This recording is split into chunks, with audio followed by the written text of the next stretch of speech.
میکنی؟ من در تلویزیون کار میزنم. خیلی بیشی همونجا کو سر میکنی بیشی. همینجا بشینم. اخبار گفت. پول تو اینمونم.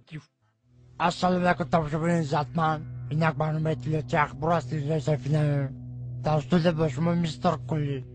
هفته سپشل در شهر دوشنبه در چششون کرده. در نزدیکی NVD دو دوست رو دستگیر کردند. صدراعظم نجمی و بهرام غفوری ساعت 12 شب بین تظاهراتگری از خونه بیرون شده و خونه عبیدالله سعدالله حمله کردند. عبیدالله سعدالله در حالت مست خواب بوده. از کاسه عبیدالله سعدالله 180 درم، از درون شیفانیر عبیدالله سعدالله چیزهای قیمتبها، دو فیلم میکا، دو پرکالو، دو پشکه چای، دو پرنسکی و دو ترکانی خونه را زیر کرده گریختند.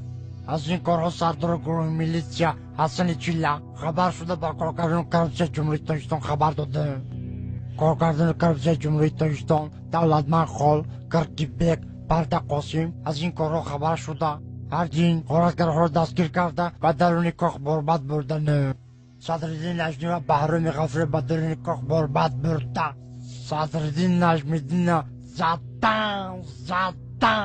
زدن توبه قدم خدا و اسم میکنی. ای رو تسیا کدامی ژورنالیست دروغ میگه؟ تو در تلویزیون گپ زده استی تو رو تمام جهان تماشا میکنه. تو دروغ میگی؟ تو رو خلق بدونه چیکار میکنه؟ سنگ شپت میکنه. نخود ژورنالیست دروغ بگه.